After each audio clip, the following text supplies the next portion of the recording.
Okay, in this 11th question, 407 11th question.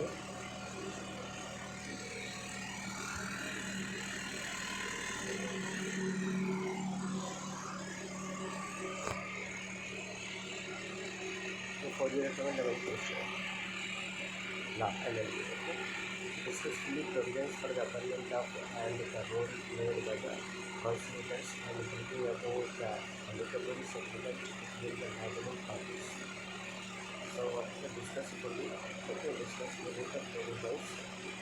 Okay.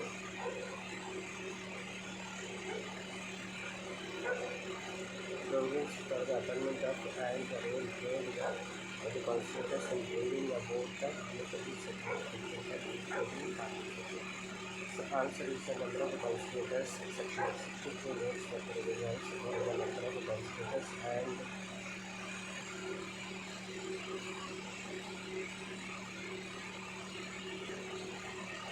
number of conspirators and section 63 notes the provisions for the number of conspirators and provides as under it. There shall be one conspirator unless the parties agree that there shall be two or three conspirators. So till that parties agree, there will be only one conspirator. Okay. Second point is where there is more than one conspirator, they act as a general lady to act jointly. But where there is more than one conspirator, they act as a general rule to act jointly. Okay. Section 63 clause 1. Section 63 clause 1 provides that normally one conspirator shall be appointed by the parties if they agree to the contrary and decide to appoint two or three conspirators. Section 63 clause 1 provides that they are providing normally one conspirator shall be appointed by the parties until they agree to the contrary and decide to appoint two or three conspirators. That's it. Section 63 clause 2. Which one? Section 63 clause 2 contemplates that where the parties have agreed for more than one conspirator, all such conspirators would act jointly.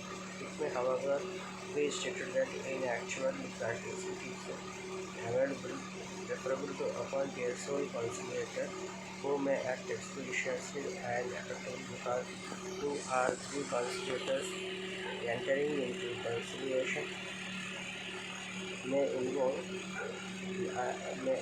unnecessary delay in conciliation proceedings due to necessity of joint deliberations on the part of conciliators to arrive at unanimous decision. Okay, in appointment of conciliators, that is decided. Section 64 makes the provisions for the appointment of conciliators and provides as under. Okay, one is subject to subsection 2. Subsection clause 2 and A is that in conciliation proceedings with one conciliator, the parties may agree on the name of a sole conciliator and then conciliator. B is that in conciliation proceedings with two conciliators, each party may appoint one conciliator. And C point is that in conciliation proceedings with three conciliators, each party may appoint one conciliator and the parties may agree on the name of the third conciliator who shall act as the presiding conciliator. And second point is that the parties may enlist the assistance of a suitable institution or person in connection with the appointment of the conciliators, and in particular, A is that a party may request such an institution or a person to recommend the names of suitable individuals to act as conciliator. Or B is that the parties may agree that the appointment of one or more conciliators be made directly by such an institution or person, provided that in recommending or appointing individuals to act as the conciliator, the institution or person shall have regard to such considerations as they are likely to secure the appointment of an independent and impartial conciliator, and with respect to sole or third conciliator shall take into account the advisability of appointing a conciliator of a nationality other than the nationalities of the party. Okay, so B point is that modes of appointment of conciliators. So there is some modes of appointment of conciliators. Section 64 provides following methods of appointing conciliators. One is that the parties may themselves appoint conciliators. This is a chance to they can appoint themselves as the conciliators. where the parties agreed to take recourse to conciliation with one conciliator. The conciliator so appointed will be called the sole conciliator, and he will be named by the parties themselves. When the parties prefer conciliation proceedings to be conducted by two conciliators, each party may appoint one conciliator. However, where the parties opt for conciliation by three conciliators, each party may appoint one conciliator, and both the parties may agree upon the name of the third conciliator, who shall act as the presiding conciliator. Okay, then second point is that the parties may seek the institutional appointment of conciliators. Section 2 also provides for institutional appointment of conciliators, that is, the parties may seek the assistance of suitable institutions or persons for appointment of a conciliator or conciliator. If they so desire, the institutions would maintain a panel of skilled negotiators who have special expertise in different fields, so that they may make the services of well-qualified conciliators available to the parties needing their assistance for appointment of a suitable person as conciliator. Obviously, the conciliator appointed through institutions would command greater confidence and respect from the parties because of their independent and impartial role as expert negotiators. Besides, institutional assistance for supplying expertise, secretarial help may also be sought by the parties from the recognized institutions. Third point is an impartiality and independence of conciliators to be maintained. Okay, in case of the sole or third conciliator's appointment, the appointing institution has to take into consideration the advisability of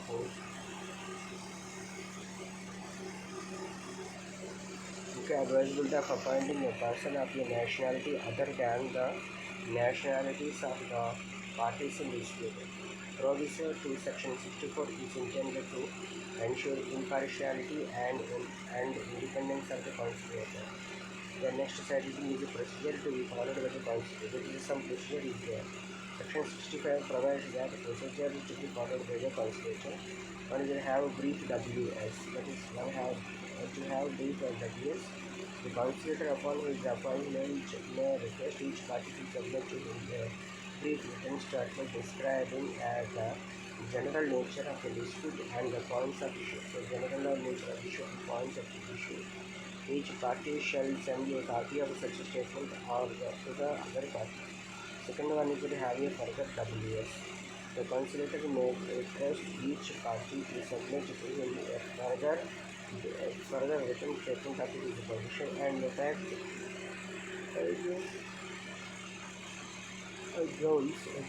grounds in support thereof, supplemented by any documents and other evidence that such party deems appropriate. The party shall send a the party shall send a okay, the party shall send a other evidence that such party deems appropriate. The party shall send a copy of such statement, documents and other evidence to the other party. Third point is that to have additional information at any stage of the conciliation proceedings, the conciliator may request a party to submit to him additional information as he deems appropriate. Examination is that in this same section, and all the following sections of this part, the term conciliator applies to a sole conciliator, two or three conciliators as the case may be. Okay, the next setting is the conciliator not bound by certain enactments. That is, in section 66 expressly provides that conciliator is not bound by the provisions of the Code of Civil Procedure 1908 or the Indian Evidence Act 1872. Thus, he has been given a free hand to evolve his own procedure in the conduct of conciliation proceedings, but despite his liberty in enacting his own procedure, he is supposed to follow the principles of natural justice so as to ensure utmost impartiality and fairness in his decision. Though conciliation proceedings are neither judicial or quasi-judicial, but adherence to the rule of natural justice is implicit in the very nature of the function assigned to conciliators. The next heading is the role of a conciliator. This heading is section 67, so 63 to 67. covers the role of a conciliator as under. One of the two assist parties in reaching settlement. That is necessarily the conciliator shall assist the parties in an independent and impartial manner in their attempt to reach an amicable settlement of their dispute. Second one is that to observe the principles of justice, etc.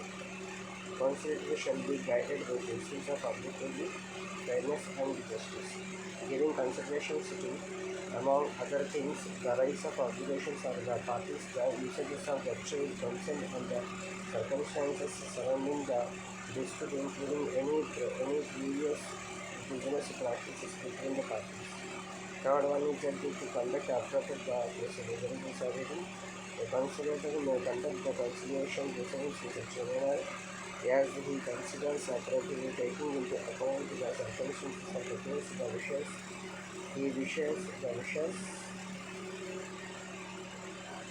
wishes of the participants, including any request by a party that the conciliator hear oral statements and the need of a speedy settlement of the dispute. Seventh one, the fourth point is to propose settlement of dispute. There is the next side. The conciliator may, at any stage of the conciliatory proceedings, make proposals for the settlement of the dispute. Such proposals need not be in writing and need not be accompanied by a statement of the reason for it. Okay. The next setting, next one is it. Now it may be noted that section 67 envisages the role of conciliator to assist each of the parties in reaching an amicable settlement of their disputes. In performing his function, the conciliator shall be guided by the principles of objectivity, fairness, and justice, keeping in view the background of the parties, the usages of the trade, and the circumstances surrounding the dispute, including proceeding before business parties between the parties. He enjoys considerable freedom in conducting the conciliation proceedings in any manner he considers proper and appropriate. He may even agree to the wishes of the parties for hearing oral statement.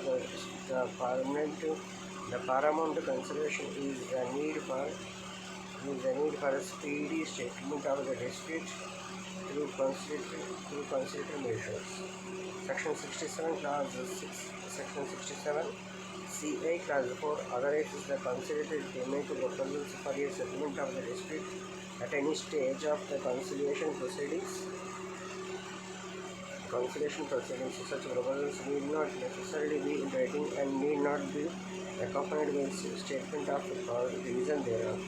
But he is not supposed to do anything behind the back of the parties or suppress any factual information from one or the other party.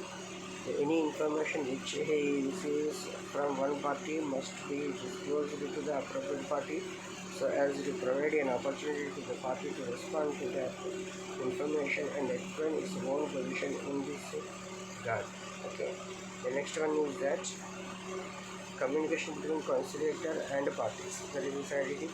Answer is that this is also according to section 69. According to section 69, the conciliator may invite the parties to meet him or may communicate with them orally or in writing. He may meet or communicate with the parties together or with each of them separately. Second point is that unless the parties have agreed on the place where meetings with the conciliator are to be held, such places shall be determined by the conciliator. After consultation with the parties having regard to the circumstances of the conciliatory proceedings,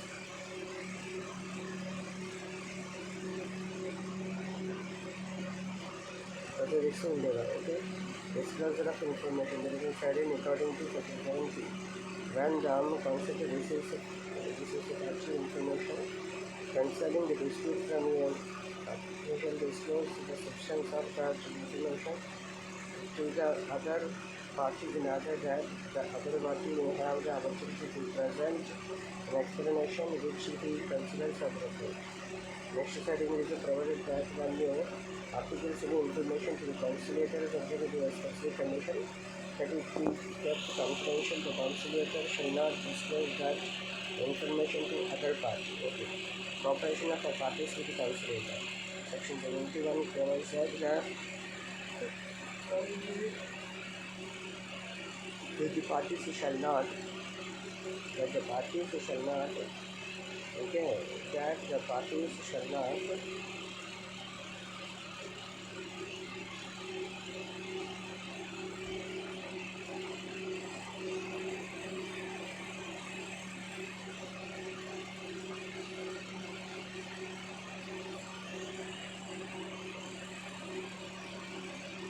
requested by the parties, the conciliator may draw or assist the parties in drawing up the settlement agreement. Okay, so when the parties sign the settlement agreement, it shall be final and binding on the parties and persons claiming under them respectively. Fourth point is the conciliator shall authenticate the settlement agreement and furnish a copy thereof to each of the parties. So question number 11 is completed.